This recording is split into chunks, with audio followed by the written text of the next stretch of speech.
My name is Konstantin Grcic. I am a designer, industrial designer, and I live in Munich, which is in Germany.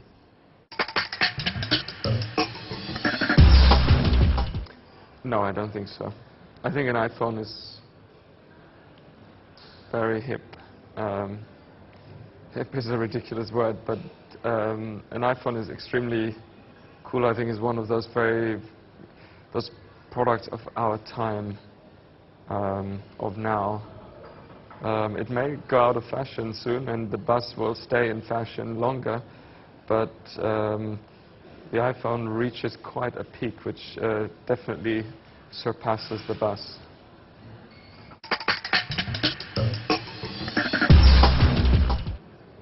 Sustainability is not a new idea. I think the word itself has become quite fashionable, and it has been used a lot, and because of the word, somehow that idea has spread, which is good. So maybe we need to keep inventing new names for it. But really the idea of sustainability is old, and all the good things in the past have been sustainable. So I guess it's really the phenomenon of the word that makes it fashionable and, in a positive sense, actually spreading the word. I think that really large megastructure never works. We have to break them down into smaller identities, which probably have the same pattern of a fully functioning city with the high street, all the infrastructures, all the facilities. But they're smaller entities, smaller meaning on a more human scale. And they can be there can be lots of them creating the mega city, and it would still work, I think.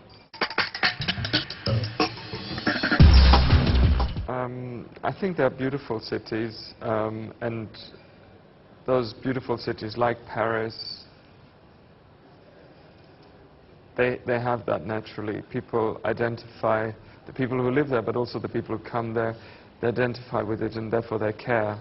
And it's an emotion. There's a kind of a relationship. I care for that city, therefore I keep it clean, and so on. And the ugly cities, which most cities are ugly cities, they have that problem, and I don't actually know how we can help it. Yes, I think a rich cultural life creates identity, and therefore identification, and therefore it enriches life.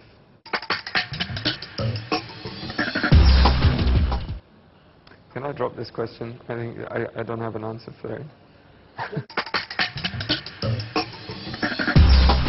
Well, we only know the stories if we know the people, therefore, and we make the people know each other, so we need to create communities. And again, it comes down to scale. Communities are only, I think they work up to a certain kind of scale. A village is a community naturally, I think. You can't not know your neighbor in a village, therefore you would sooner or later be talking to that neighbor and exchange information, and I think that's a form of it creates a form of life which is positive and helpful.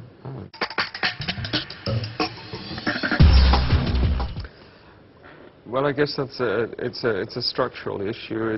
It's an issue of organization that we probably in the past we've created ghettos, or the ghetto of working,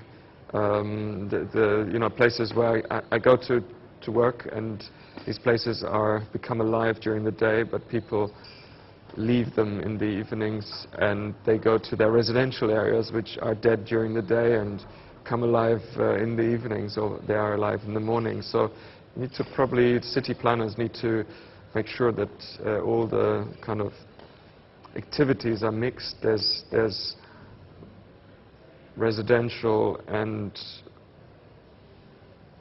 offices and shops and leisure. All of it is mixed. Even industries. old cities have small workshops, small industries integrated in the city centre, which was always nice. Well, we should be doing it for as an act of generosity, giving something giving something to others, even creating something for ourselves. It's not greed. It shouldn't be greed. Of course, the reality is often it is greed, or it is a very short-term motivation of just making profit, and in a way a life cycle that is exactly the opposite of sustainable. It's kind of has a short life cycle, and then we don't care anymore about buildings, about what we have created. So I think, yeah, the idea of generosity is, it's very optimistic, it's very almost romantic, but I think it is possible. I don't have a picture in terms of, you know, I don't have the illustration of a green city, but I think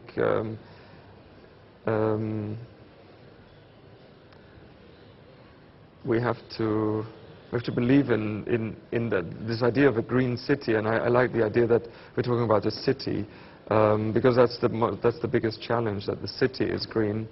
It's there where we have to prove the point.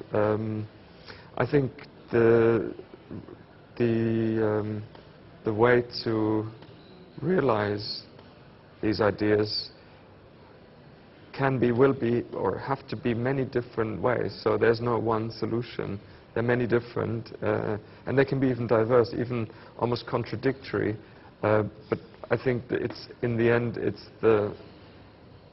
the addition of all of these different efforts, all of these different maybe sources and activities, which will create something that maybe we can't, and that's the point, we can't foresee yet. It's so complex, and maybe trying to grasp this big project would prohibit us from believing in it.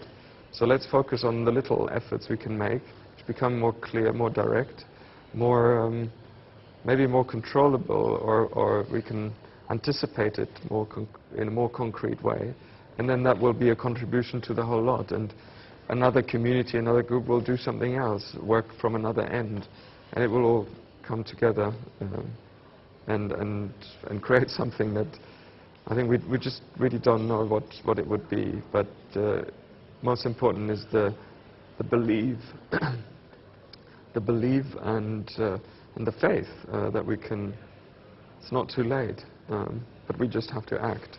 But act on that kind of small scale, which is possible for us, and not try to be over-ambitious, which then becomes prohibitive or